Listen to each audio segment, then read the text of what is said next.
Hello friends, welcome to India for IAS. This is Manjunath Mudod. In this video, we are going to study about recent Ebola outbreak in Africa, especially Democratic Republic of Congo, Uganda and other countries. So ಇತ್ತೀಚೆಗೆ ಏನಾಗುತ್ತೆ ಅಂದರೆ 17ನೇ ಬಾರಿಗೆ ಅಂದರೆ 17th time 17ನೇ ಬಾರಿಗೆ Ebola ಏನಾಗುತ್ತೆ outbreak ಆಗುತ್ತೆ DRCನಲ್ಲಿ. So ಇಲ್ಲಿವರೆಗೂ ಎಷ್ಟು ಸಾರಿ ಆಗಿದೆ? 17ನೇ ಸಾರಿ. ಸೊ ಈ ವಿಡಿಯೋದಲ್ಲಿ ನಾವು ಎಬೋಲಾ ಡಿಸೀಸ್ ಅಂದ್ರೇನು, ಈ ಎಬೋಲಾ ವೈರಲ್ ಫೀವರ್ ಅಂದ್ರೇನು, ಅದ್ರ ಸಿಂಪ್ಟಮ್ಸ್ ಹೇಗಿರುತ್ತೆ, ಸೊ ಅದಕ್ಕೆ ವ್ಯಾಕ್ಸಿನ್ಸ್ ಯಾವ ರೀತಿಯಾಗಿದೆ, ಎಬೋಲಾ ವೈರಲ್ ಫೀವರ್ ಇನ್ಫೆಕ್ಷನ್ ಆದರೆ ಏನೆಲ್ಲ ಬಾಡಿ ಮೇಲೆ ಇಂಪ್ಯಾಕ್ಟ್ ಆಗುತ್ತೆ ಅದನ್ನು ನಾವು ತಿಳ್ಕೊಳ್ಳೋಣ. So Ebola outbreak it is in news because of Ebola viral fever. ಆಫ್ರಿಕಾದಲ್ಲಿ ಏನಾಗುತ್ತೆ 120 ಡೆತ್ಸ್ ಆಗಿರುತ್ತೆ ಇತ್ತೀಚೆಗೆ, ಸೊ ಅದಕ್ಕೋಸ್ಕರ ನ್ಯೂಸಲ್ಲಿ ಇರುತ್ತೆ. ಇವಾಗ ನಾವು ಎಬೋಲಾ ಔಟ್ಬ್ರೇಕ್, ಸೊ 2020ರಲ್ಲಿ ಎಬೋಲಾ ಔಟ್ಬ್ರೇಕ್ ಏನಾಗಿದೆ, ಸೊ ಈ ಎಬೋಲಾ ಅನ್ನೋ ಡಿಸೀಸ್ ಯಾವ ರೀತಿ ಹರಡ್ತಾ ಇದೆ ಅನ್ನೋದನ್ನ ನಾವು ನೋಡ್ತಾ ಹೋದ್ರೆ ಅಫೆಕ್ಟೆಡ್ ಕಂಟ್ರೀಸ್ ಬಂದು 2 ಕಂಟ್ರಿ ಇದೆ. ಒಂದು democratic republic of Congo, so ಇದು ಆಫ್ರಿಕಾದಲ್ಲಿದೆ, and nearby nation Uganda, so this is also in Africa. So ಈ ಆಫ್ರಿಕಾದಲ್ಲಿ ಇರ್ತಕ್ಕಂಥ ಈ ಕಂಟ್ರೀಸ್ ಏನಿದೆ ಇದ್ರ ಮೇಲೆ ಮ್ಯಾಪ್ ಬೇಸ್ಡ್ ಕ್ವಶನ್ ಎಕ್ಸಾಮಲ್ಲಿ ಬರುತ್ತೆ. So democratic republic of Congo already ಬಂದಿದೆ, ಸೊ ಈ ವರ್ಷ ಉಗಾಂಡದ ಮೇಲೆ ಬರಬಹುದು. ಸೊ ಹಾಗಾಗಿ ಮ್ಯಾಪ್ನ ಕೇರ್ಫುಲ್ಲಾಗಿ ಸ್ಟಡಿ ಮಾಡಿ.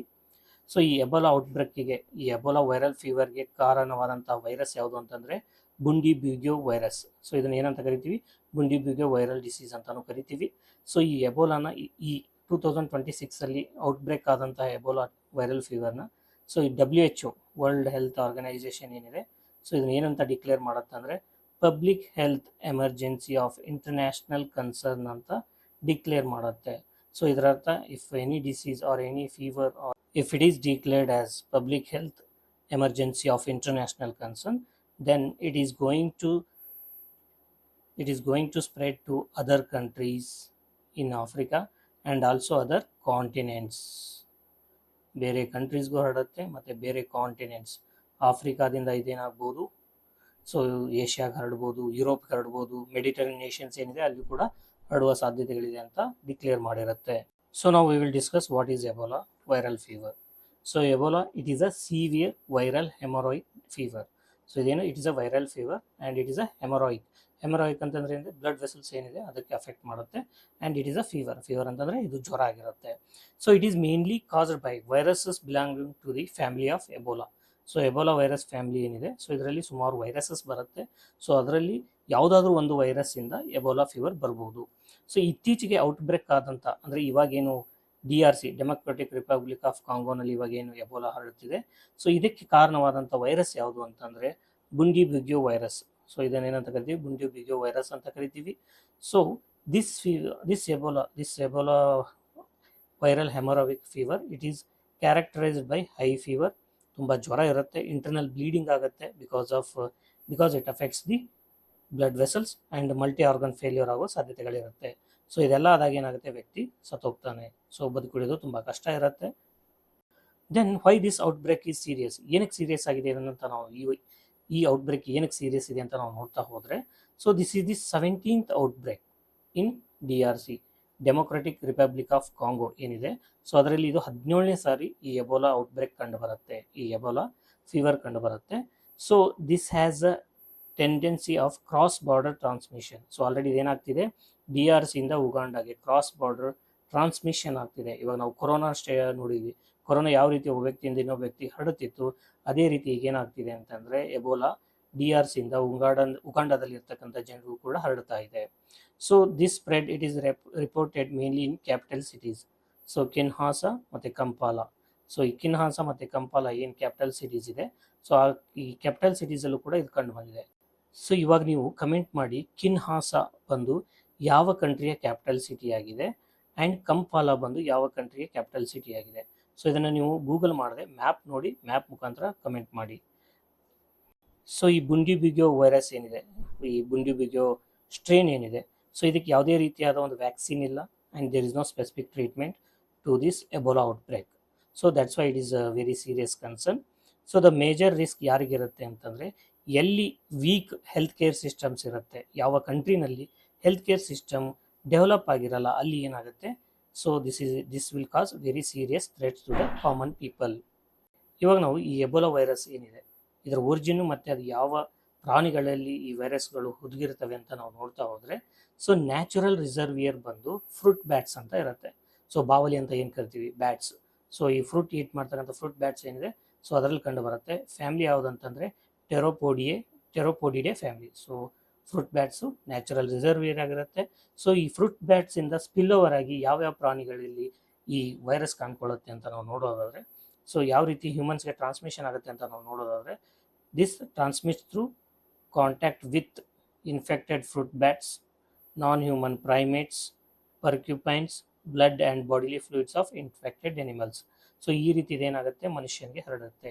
ಸೊ ಇನ್ಫೆಕ್ಟೆಡ್ ಫ್ರೂಟ್ ಬ್ಯಾಟ್ಸ್ ಅಂದರೆ, ಸೊ ಯಾವ ಈ ಫ್ರೂಟ್ ಬ್ಯಾಟ್ಸ್ ಏನಿರುತ್ತೆ, ಬಾವಲಿಗಳು, ಸೊ ಯಾವುದು ಅದಕ್ಕೆ ವೈರಸ್ ಅಫೆಕ್ಟ್ ಆಗಿರುತ್ತೆ, ಸೊ ಅದ್ರ ಜೊತೆ ನಾವು ಮನುಷ್ಯರ ಕಾಂಟ್ಯಾಕ್ಟ್ ಬರೋದ್ರಿಂದ. ನಾನ್ ಹ್ಯೂಮನ್ ಪ್ರೈಮೇಟ್ಸ್ ಅಂತಂದರೆ ಮಂಗಗಳು ಮತ್ತು ಗೋರಿಲಗಳು ಏನಿರುತ್ತೆ, ಅವುಗಳಿಂದ ಕೂಡ ಮನುಷ್ಯನಿಗೆ ಟ್ರಾನ್ಸ್ಮಿಟ್ ಆಗೋ ಚಾನ್ಸಸ್ ಇರುತ್ತೆ. ಅದೇ ರೀತಿ ಪರ್ಕ್ಯುಪೈನ್ಸ್ ಎಂಬ ಎನಿಮಲ್ಸಿಂದ ಟ್ರಾನ್ಸ್ಮಿಟ್ ಆಗುತ್ತೆ. ಜೊತೆಗೆ ಈ blood and body fluid, so body fluid ಅಂತಂದರೆ ಸಲವೆ ಇರ್ಬೋದು, ನಾವೇನು ಜೊಲ್ಲು ಅಂತ ಕರಿತೀವಿ, ಅದು ಯೂರಿನ್ ಇರ್ಬೋದು. ಸೊ ಈ ರೀತಿ ಬಾಡಿ ಫ್ಲೂಯಿಡ್ಸ್ ಏನಿದೆ, ಆ ಇನ್ಫೆಕ್ಟೆಡ್ ಎನಿಮಲ್ ಬಾಡಿ ಫ್ಲೂಯಿಡ್ ಕೂಡ ಅದರಿಂದನೂ ಕೂಡ ಮನುಷ್ಯನಿಗೆ ಟ್ರಾನ್ಸ್ಮಿಟ್ ಆಗೋ ಸಾಧ್ಯತೆಗಳಿವೆ. ಸೊ ಇನ್ನು ಯಾವ್ಯಾವ ರೀಜನ್ಗೆ ಅಫೆಕ್ಟ್ ಆಗಿದೆ, ಸೊ DRC ಮತ್ತು ಉಗಾಂಡದಲ್ಲಿ ಯಾವ್ಯಾವ ರೀಜನಲ್ಲಿ ಇದು ಕಂಡು ಬಂದಿದೆ ಅಂತ ನಾವು ನೋಡೋದಾದರೆ, so democratic republic of ಕಾಂಗೋನಲ್ಲಿ ಇಟೂರಿ province ಅಂತಿದೆ. ಸೊ ಅಲ್ಲಿ ಬುನಿಯಾದಲ್ಲಿ, ರಾಂಪಾರಾದಲ್ಲಿ, ಮೊಂಗೋಲಾದಲ್ಲಿ ಕಂಡುಬಂದಿದೆ. ಜೊತೆಗೆ ಕಿನ್ಹಾಸ, ಸೊ ಕಿನ್ಹಾಸದಲ್ಲೂ ಕೂಡ ಕೆಲವೊಂದಿಷ್ಟು ಕೇಸಸ್ ಕಂಡು ಬಂದಿದೆ.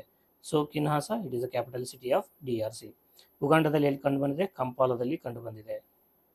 ಇನ್ನು ಎಬೋಲಾದ ಸಿಂಪ್ಟಮ್ಸ್ನ ನಾವು ನೋಡೋದಾದರೆ, ಸೊ ಅರ್ಲಿ ಸಿಂಪ್ಟಮ್ಸ್ ಏನು, it has a very high fever, severe headache ಬರುತ್ತೆ, ಮಸಲ್ ಪೇನ್ ಇರುತ್ತೆ, ಎಕ್ಸ್ಟ್ರೀಮ್ ಫೆಟಿಗ್ ಆ್ಯಂಡ್ ವೀಕ್ನೆಸ್ ಆಗುತ್ತೆ, ಅಂದರೆ ಸುಸ್ತಾಗ್ತಿರೋದು. ಅದಾದಮೇಲೆ ಸೋರ್ ಥ್ರೋಟ್, ಅಂದರೆ ಸೊ ಗಂಟ್ಲು ಕಿಚ್ ಅಂತ ಏನು ಕರಿತೀವಿ, ಸೊ ಆ ಥರ ಸಿಂಪ್ಟಮ್ಸ್ ಇರುತ್ತೆ. These are early symptoms. So ಇನ್ನು ಅಡ್ವಾನ್ಸ್ ಸಿಂಪ್ಟಮ್ಸ್ನ ನೋಡೋದಾದ್ರೆ ಕಂಟಿನ್ಯೂಸ್ ವಾಮಿಟಿಂಗ್ ಆಗ್ತಿರುತ್ತೆ, ಜೊತೆಗೆ ಡಯಾರಿಯಾ ಅಂದರೆ ಈ ಬೇದಿ ಅಂತ ಏನು ಕರಿತೀವಿ ಅದು ಆಗ್ತಿರುತ್ತೆ. ಸೊ ಅದ್ರ ಜೊತೆಗೆ ಹೊಟ್ಟೆ ನೋವು ಕೊಡೋಕೆ ಸ್ಟಾರ್ಟ್ ಆಗುತ್ತೆ, ಸ್ಕಿನ್ ರ್ಯಾಶ್ ಸ್ಟಾರ್ಟ್ ಆಗುತ್ತೆ, ಕಿಡ್ನಿ ಏನಾಗುತ್ತೆ ಫೇಲ್ಯೂರ್ ಆಗ್ಲಿಕ್ಕೆ ಸ್ಟಾರ್ಟ್ ಆಗುತ್ತೆ, ಲಿವರ್ ಡಿಸ್ಫಂಕ್ಷನ್ ಆಗುತ್ತೆ, ಇಂಟರ್ನಲ್ ಎಕ್ಸ್ಟರ್ನಲ್ ಬ್ಲೀಡಿಂಗ್ ಆಗಿ ಮಲ್ಟಿಪಲ್ ಆರ್ಗನ್ ಫೇಲ್ಯೂರ್ ಆಗೋದ್ರ ಮುಖಾಂತರ ಕೊನೆಗೆ ವ್ಯಕ್ತಿ ಏನು ಮಾಡ್ತಾರೆ, ಸತ್ತೋಗ್ತಾರೆ. ಇನ್ನು ಎಬೋಲಾ ಯಾವ ರೀತಿ ಮನುಷ್ಯನಿಗೆ ಟ್ರಾನ್ಸ್ಫರ್ ಆಗುತ್ತೆ ಅಂತ ನಾವು ನೋಡೋದಾದ್ರೆ, direct human to human contact ಇರ್ಬೋದು, contact with body fluids. So ಇವಾಗ ಒಬ್ಬ ವ್ಯಕ್ತಿಗೆ ಎಬೋಲಾ ಇರುತ್ತೆ, ಅವ್ರ ಬಾಡಿ ಫ್ಲೂಯಿಡ್ಸ್ ಏನಿದೆ, ಬ್ಲಡ್ ಇರ್ಬೋದು, ವಾಮಿಟ್ ಮಾಡಿರ್ತಕ್ಕಂಥ ಮಟೀರಿಯಲ್ ಇರ್ಬೋದು, ಸ್ವೆಟ್ ಇರ್ಬೋದು, ಯೂರಿನ್ ಇರ್ಬೋದು, ಫೀಸಸ್ ಇರ್ಬೋದು. ಸೊ ಈ ರೀತಿ ಬಾಡಿಯಿಂದ ಬರ್ತಕ್ಕಂಥ ಫ್ಲೂಯಿಡ್ಸ್ ಏನಿದೆ, ಸೊ ಅದರಿಂದನೂ ಕೂಡ ಏನಾಗ್ಬೋದು, ಒಬ್ಬ ವ್ಯಕ್ತಿಯಿಂದ ಇನ್ನೊಬ್ಬ ವ್ಯಕ್ತಿಗೆ ಟ್ರಾನ್ಸ್ಫರ್ ಆಗೋ ಚಾನ್ಸಸ್ ಇದೆ. Transmission through broken skin or mucous membrane.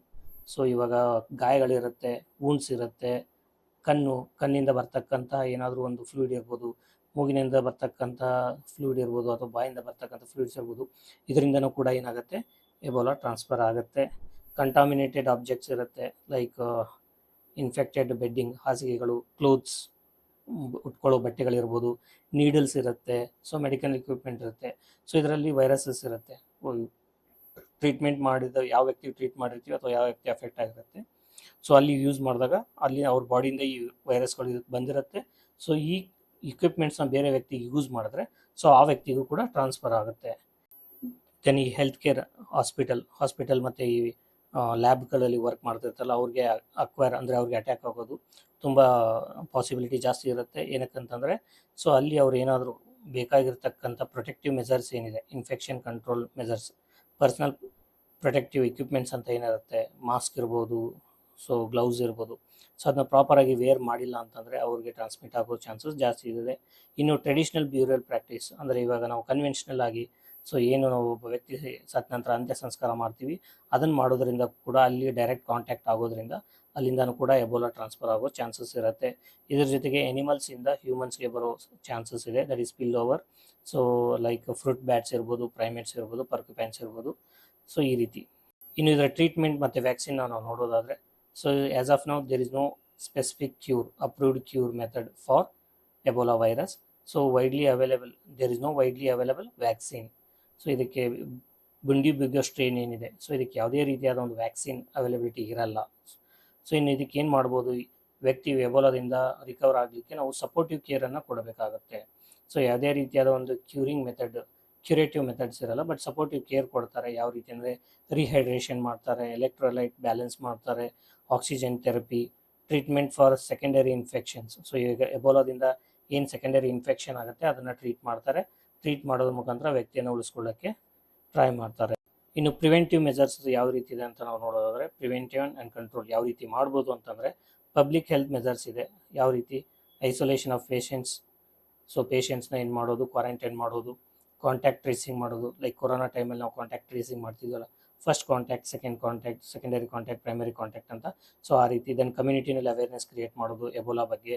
Then ಈ ಸತ್ತಂಥ ವ್ಯಕ್ತಿಗಳನ್ನು ಏನು ಅಂತ್ಯ ಸಂಸ್ಕಾರ ಮಾಡ್ತಾರೆ ಅದನ್ನು ನೀಟಾಗಿ ಪ್ರಾಪರಾಗಿ ಸೈಂಟಿಫಿಕ್ ಹೆಲ್ತ್ ಮೆಥಡಲ್ಲಿ ಮಾಡೋದು. ದೆನ್ ಈ ಹೆಲ್ತ್ ಕೇರ್ ವರ್ಕರ್ಸ್ಗೆ PPE ಏನು ಪರ್ಸನಲ್ ಪ್ರೊಟೆಕ್ಟಿವ್ ಎಕ್ವಿಪ್ಮೆಂಟ್ಸ್ ಇದೆ ಅದನ್ನು ಪ್ರೊವಿಷನ್ ಮಾಡೋದು. ಗ್ಲೌಸ್ ಇರ್ಬೋದು, ಮಾಸ್ಕ್ ಇರ್ಬೋದು, ಈ ಫೇಸ್ ಶೀಲ್ಡ್ ಇರ್ಬೋದು. ದೆನ್ ಇಂಟರ್ನ್ಯಾಷನಲ್ ಮೆಜರ್ಸ್ ಏನಿದೆ, WHO ಎಮರ್ಜೆನ್ಸಿ ರೆಸ್ಪಾನ್ಸ್. ಸೊ ಇವಾಗ ಏನು ಮಾಡಿದೆ, WHO ಎಮರ್ಜೆನ್ಸಿ ರೆಸ್ಪಾನ್ಸ್ ಇದನ್ನೇನು ಅಂತ ಡಿಕ್ಲೇರ್ ಮಾಡಿದೆ, public health emergency of international concern ಅಂತ ಡಿಕ್ಲೇರ್ ಮಾಡಾಗಿದೆ. ಸೊ ಇವಾಗ ಬಾರ್ಡರ್ ಸರ್ವಿಲೆನ್ಸ್ ನಡೀತಿರುತ್ತೆ, ಅಂದರೆ ಒಂದು ಕಂಟ್ರಿಯಿಂದ ಇನ್ನೊಂದು ಕಂಟ್ರಿಗೆ ಜನಗಳು ನುಸುಳ್ತಿರ್ತಾರೆ, ಇನ್ಫಿಲ್ಟ್ರೇಟ್ಸ್ ಅಂತ ಕರಿತೀವಿ. ಸೊ ಅವ್ರಿಗೇನಾದರೂ ಎಬೋಲಾ ಇದ್ದರೆ ಅವರಿಂದ ಈ ಇನ್ಫಿಲ್ಟ್ರೇಟ್ಸಿಂದ ಕೂಡ ಈ ಎಬೋಲಾ ಡಿಸೀಸ್ ಹರಡುವ ಸಾಧ್ಯತೆ ಇರುತ್ತೆ. ಸೊ ಈ ಇನ್ಫಿಲ್ಟ್ರೇಷನ್ನ ಸ್ಟಾಪ್ ಮಾಡೋದು. ದೆನ್ ರ್ಯಾಪಿಡ್ ರೆಸ್ಪಾನ್ಸ್ ಟೀಮನ್ನು ಕ್ರಿಯೇಟ್ ಮಾಡಿ ಸೊ ಅದನ್ನು ಟ್ರೀಟ್ ಮಾಡೋದು. So this is all about Ebola virus, that is a recent Ebola outbreak. So based on the topic that we have discuss so far, Bundibugyo virus, that is Ebola outbreak. So ಇಲ್ಲಿ ಒಂದು ಪ್ಲಿಮ್ಸ್ practice ಕ್ವಶನನ್ನು ಕೊಟ್ಟಿದ್ದೀವಿ. ಇಲ್ಲಿ 3 statements ಇದೆ. ಈ 3 ಸ್ಟೇಟ್ಮೆಂಟ್ನ ಓದಿ ನಿಮ್ಮ answer ಏನಿದೆ ಅನ್ನೋದನ್ನು ಕಮೆಂಟ್ ಮಾಡಿ. ಈ ಪ್ರಶ್ನೆಗೆ ಬೇಕಾದಂಥ ಉತ್ತರ ಮತ್ತು ಸಂಪೂರ್ಣ ಎಕ್ಸ್ಪ್ಲನೇಷನ್, ವಿವರಣೆ ಏನಿದೆ ಮತ್ತು ಈ ವಿಡಿಯೋದ ನೋಟ್ಸ್, ಕಂಪ್ಲೀಟ್ ನೋಟ್ಸ್ ಏನಿದೆ PDF ಹ್ಯಾಂಡ್ಔಟಲ್ಲಿದೆ. ಆ PDF ಹ್ಯಾಂಡ್ಔಟ್ ಟೆಲಿಗ್ರಾಮ್ ಅಲ್ಲಿದೆ. ಟೆಲಿಗ್ರಾಮ್ ಲಿಂಕ್ ಈ ಡಿಸ್ಕ್ರಿಪ್ಷನ್ ಬಾಕ್ಸಲ್ಲಿ ನಾವು ಪ್ರೊವೈಡ್ ಮಾಡಿದ್ದೀವಿ. ಸೊ ಆ ಲಿಂಕ್ನ ಕ್ಲಿಕ್ ಮಾಡಿ ಸೊ ಟೆಲಿಗ್ರಾಮ್ ಚಾನಲ್ನ ಜಾಯ್ನ್ ಆಗಿ ಅಲ್ಲಿಂದ ನೀವೇನು ಮಾಡಿ ಸೊ ಈ ನೋಟ್ಸನ್ನು ತೆಗೆದುಕೊಳ್ಳಿ. Thank you for watching. See you in the next video. Till then, happy learning.